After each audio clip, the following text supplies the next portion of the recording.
자, 1번. 가와 나의 공통점으로 적절한 거. 공통점이면 가에도 있고 나에도 있어요. 이건 완전히 분리해서 그냥 하나로 판단을 하면 됩니다. 역시. 자, 그래서 맞는 게 나올 때까지 가면 가, 나면 나 하나로 먼저 맞는 말이 나올 때까지 가다가 맞으면은 다음 작품하고 관련을 지어주면 우리가 쉽게 판단을 해볼 수가 있고요. 그 다음에 2번 문항, 기억과 니은에 대한 설명, 있습니다. 기억과 니은에 대한 설명으로 적절한 게 무엇이냐라고 이야기했어요. 자, 밑줄 친 거 봐야 되겠네. 기억이 가의 1년의 1행. 가의 1년 1행. 순위. 네. 그 다음에 니은. 지금 니은이 보면 나의 2연의 3행이 있네요. 그렇죠? 보니까 보리 붉은 막내 이렇게 되어 있습니다. 둘 다 사람이에요. 자, 그래서 우리는 이거를 문맥적 의미를 판단을 해야 되는데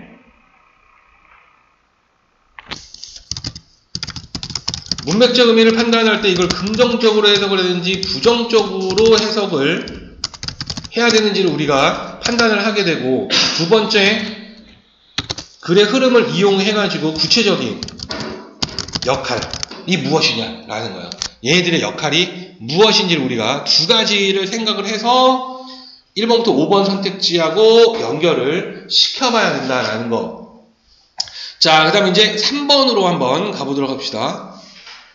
3번으로 가면 보기를 바탕으로 가와 나를 감상하라고 이야기를 했어요. 둘 다 던져줬죠. 자, 그래서 봅시다. 시는 구체적이고 감각적인 이미지나 비유를 사용하여 시의 내용을 다양하게 형성하며 이를 통해 자신이 드러내고자 하는 관념이나 정서를 효과적으로 전달한다. 자, 뭐 찾으래요? 감각적인 이미지와 비유 찾아보세요 라고 이야기했습니다. 이게 포인트다 라는 거죠. 자, 가는 뜰하게, 뜰학은 순 우리말인데 마당이 순 우리말이야. 자, 그래서 뜰하게 포도가 달빛 아래 익어가는 풍경을 다채로운 이미지와 비유를 활용하여 나타냄으로써 시의 분위기를 형성하고 있다. 자, 던져줬습니다. 포도가 달빛 아래 익어가는 풍경이 나와 있을 거고, 이것을 이미지와 비유를 활용해서 나타냈다는 거. 자, 나는 생동감이 넘치는 아이들의 모습과 자연물을 활동적이고 상승적인 이미지를 통해 감각적으로 표현함으로써 대상 간의 유사성 내지는 일체감을 형성하고 있다. 자, 생동감이 넘치는 아이들, 그리고 생동감이 넘치는 자연물, 이것이 나타난다는 거. 그래서 활동적이고 상승적인 이미지, 움직임과 상승적인 이미지가 여기서 포인트라는 거예요. 그렇죠? 자, 그래서 대상 간의 유사성 내지는 일체감을 보여준다. 특히 여기 이제 신경 쓰는 거죠. 상상의 세계를 그려내는 상상의 세계가 나타난다는 거예요. 그래서 활력 넘치는 삶에 대한 열망을 드러내고 있다 이렇게 했습니다. 자, 그래서 포인트가 뭐예요? 이미지와 비유를 찾아라. 그럼 가는 이미지와 비유를 사용해서 뭘 찾으라고요? 풍경. 달빛 아래 포도가 익어가는 풍경을 읽어내라. 뭐 어떤 비유를 사용했는지. 나는 뭐예요? 아이들의 모습과 자연물, 얘들이 상승하는 이미지와 활동적인 이미지가 나타내고 있을 것이다 라는 거. 그래서 활력 넘치는 삶에 대한 열망을 읽어내세요 라고 이야기한 거예요. 자, 그러면 이제 작품으로 한번 가보봅시다. 자, 제목이 장마년분의 달포도 잎사귀예요. 자, 그래서 포도가 달빛 아래 익어가는 모습을 상상을 해냈죠. 순이. 자, 순이가 이제 청자고 이름을 불러서 지금 순이한테 뭔가 이야기를 건네는 듯한 어조를 사용하고 있습니다. 그렇죠? 그래서 이 순이는 청자에 해당하게 되고 이야기를 건네는 듯한 어조가 나타날 거예요. 벌에는 벌레입니다. 벌레우는 고풍한 뜰에 달빛이 밀물처럼 밀려왔구나. 자, 그래서 이 밀물처럼이라는 지규법, 바다에 빗대어서 이 달빛이 바다의 밀물처럼 싹 이제 뜰에 들어왔다라는 거예요. 그래서 이제 그 밤에, 그렇죠? 밤이고 달이 보이고 마당이 있다라는 거죠. 달은 나일들의 고요히 앉아있다. 그래서 의인법을 사용하고 있습니다. 앉아있다라고. 고요히 앉아있다. 그래서 지금 마당에 이제 밤이 된 거지. 달은 과일보다 향기롭다. 그랬습니다. 그래서 향기롭다라는 것은 이제 후각적 심상이고. 그렇죠? 앉아있다라는 것은 시각적 심상이고. 이미지를 읽으라고 그러잖아요. 그리고 뭐뭐보다라고 이야기하니까 비교법 사용하고 있고. 자, 그래서 달에 대한 주관적인 느낌. 첫 번째, 달이 앉아있다라고. 두 번째, 향기롭다. 동해바다 물처럼 푸른 가을밤에서 처럼이란 역시 직유를 사용을 했고, 자기가 지금 이 가을밤이 푸르다라는 거야. 왜 푸르겠어요? 아직 정보는 없어. 시에서. 근데 우리는 이미 정보를 다 얻었고 왔어. 푸른 이유가 있어요. 포도. 아직 언급 안 했지만 포도가 있는 거야. 자, 먼저 얘기한 거야. 파란 포도가 이렇게 있고 포도 잎사귀가 있을 거 아닙니까? 지금 얘기했잖아. 달 포도 잎사귀. 포도하고 잎사귀를 보니까 뭐겠어? 푸를 거 아닙니까? 달빛이 하얗게 마다가 쫙 비치면 밝을 거 아니야. 거기에 포도의 잎, 초록색의 포도의 잎과 보라색의 포도가 보이는 거야. 아직 익기 전이니까 청포도일 수도 있겠다. 익기 전에 초록색에. 그 푸른 뭔 말인지 이해돼요? 자, 포도는 달빛이 스며 곱다. 역시 그 주관적인 감상이 여기 나오죠. 곱다라는 거예요, 지금. 자, 긍정적으로 지금 인식을 합니다. 포도는 달빛을 머금고 익는다. 자, 그래서 이 익는다라는 거. 항상 시는 인간의 삶하고 관련을 지어야 돼요. 성숙입니다, 성숙.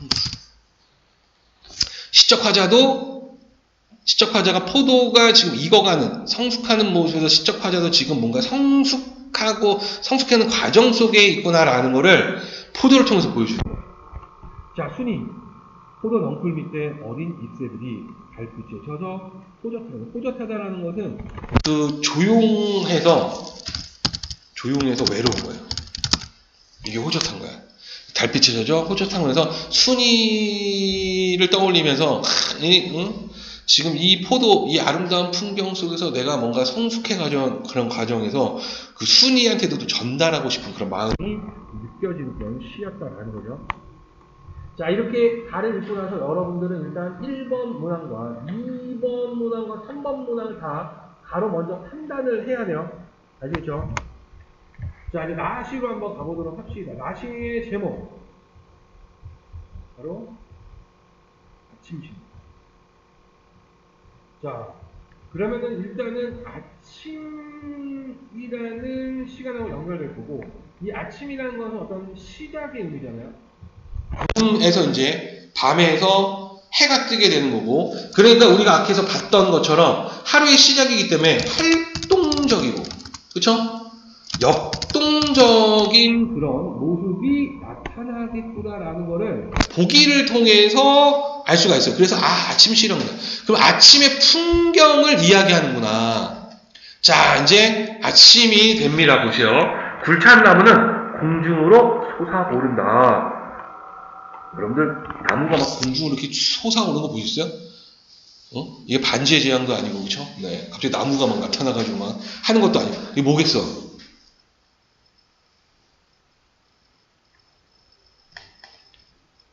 선생님 시인이 미쳤나 봅니다. 어떻게 굴참나무가 솟아오르는 거 있을까요? 그게 아니라 어두웠다가 해가 쫙 뜨면서 굴참나무가 보이기 시작해. 안 보였던 굴참나무가 서서히 보이기 시작해요. 그러니까 그게 뭐야? 굴참나무의 모습이 햇빛이 비치는 동안에 햇빛이 비치는 곳에서 계속 보이는 모습들이 점점 더 많이 보이겠지. 그러니까 굴참나무가 공중을 우 뜨는 느낌이 드는 거야.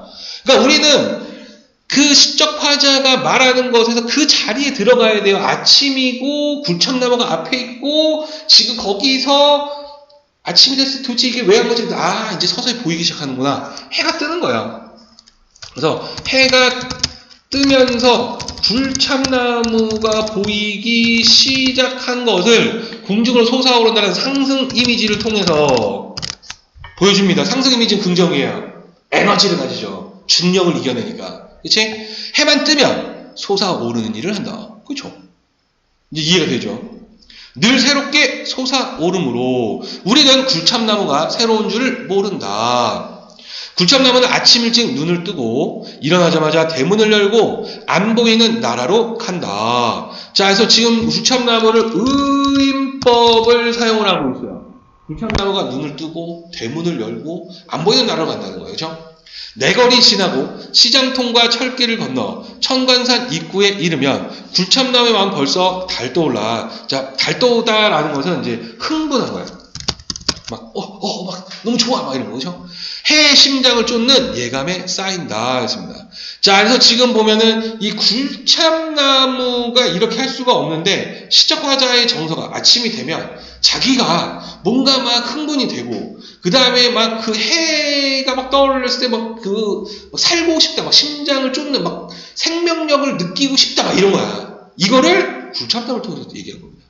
자기가 그렇다라는 거를 이해되죠? 그때쯤이면 아이들도 이제 대상이 두 번째죠. 여기서는 시적 대상이 첫 번째고, 그렇죠? 자, 아이들도 찬란한 꿈에서 깨어나 자전거에 페달을 밟고 검은 숲 위로 오른다. 자, 그래서 꿈에서 페달을 밟고 역시 움직임, 역동적 이미지를 사용을 하고 있습니다. 그렇죠? 숲 위로 올라가요. 상승 이미지를 또 보여주고 있어요. 왜냐하면 상승 이미지 왜? 보기에서 언급했으니까 계속 사용을 하는 거야. 그렇죠? 찾아내야 되는 거야. 보리 붉은 막내까지도 큼큼큼 기침을 하며 이파리들이 쏟아지듯 빛을 토하는 잡목숲 옆구리를 빠져나가. 자, 가기 전에 지금 확인해야 될 게 뭐냐면 보리 붉은이라고 해서 시각적 심상을 또 사용하고 있죠.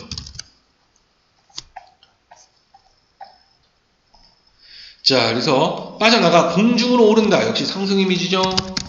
나무들이 일제히 손을 벌리고 아이들이 일제히 손을 벌리고 아이들은 용케도 피해간다. 자, 그래서 지금 보면은 나무들과 아이들이 모두 다 손을 벌리고 라고 해서 지금 반복법을 사용해서 지금 운율이 형성되고 의미가 강조되고 있어요. 그래서 지금 둘의 모습이 유사합니다. 유사하다는 것은 우리가 아까 보기에서 유사성 내지는 일체감을 형성했던 그 유사성을 여기서 지금 보여주는 거죠. 자, 아이들의 길과 영토는 하늘에 있다. 이건 말이 안 돼, 현실에서. 그런데 아이들의 길과 영토가 하늘에 있다 할 때 그럼 결국 이 하늘의 특징이 뭐냐는 거야. 이상이죠, 이상. 우리가 꿈꾸는 뭔가 깨끗하고 이런 것들이랍니다. 결국 아이들은 이상을 꿈꾸고 순수하며 이런 것들이야. 이거를 아이들의 길, 삶과 아이들의 영토, 아이들의 공간은 하늘에 있다는 겁니다. 순수하고 이상을 꿈꾸고 있고 매우 긍정적으로 평가하고 있죠. 그곳에서는 새들과 물이 지어 비행할 수 있다. 불가능한 현실에서 새들과 물이 지어 비행할 수 있는 자유롭게 날 수 있다는 거야. 그렇죠? 자, 그러니까 어떤 자유를 보여주고 있다는 거죠, 아이들. 자, 그들은 종달새처럼 혹은 꽁지붉은 비둘기처럼 이 가지에서 저 가지로 포르릉 나면 포르릉 음성상징어네요. 그렇죠? 그래서 생동감을 주고 있어요. 자, 날며 흘러내리는 햇빛을 굴참나무처럼 느낄 수 있다. 우리가 아까 뒤에서 일체감, 그렇죠?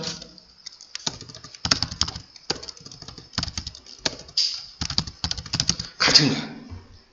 그래서 굴참나무도 상승 이미지를 통해서 뭔가 긍정적으로 생명력을 가지고 있고 아이들도 역시 생명력을 가지고 있는 그 아침에 그런 모습을 나타내고 있는 그런 시였다라는 거. 자, 그럼 1번 문항으로 한번 접근을 해보면 가나의 공통점이라고 이야기했을 때 1번의 정답이 2번으로 나와 있는데 보면 자, 무정물인 소재를 유정물과 같이 표현하여 자, 결국에 유정물과 같이 표현했다는 것은 화류법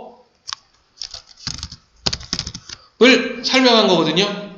화류법이라는 것은 살아있지 않은 대상을 살아있게 표현한 거예요. 활유라는 것은 비유법 중에 하나인데 한자를 보면은 이렇게 살다 활자에 깨우칠 유자를 써요.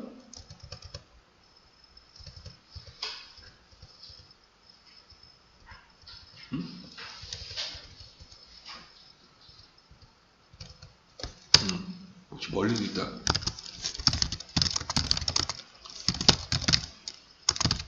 이렇게.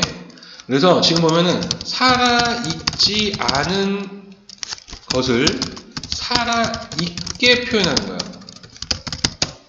살아있지 않은 것의 대표적인 것은 사물들입니다. 살아있는 것에는 일단 사람이 있고 두 번째 동식물이 있어요.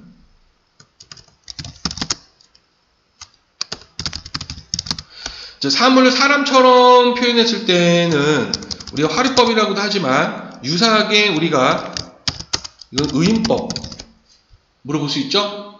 그쵸? 이제 사물을 동식물처럼 표현하는 건 엄밀하게 해서 무조건 화류법이지만 사물을 사람처럼 표현하는 거는 의인법이 될 수도 있고 화류법이라고 부를 수도 있는 동시에 공통적인 부분입니다. 자, 그러니까 무정부의 소재. 가에서는 뭐였어요? 가에서는 달, 포도 이런 게 있어.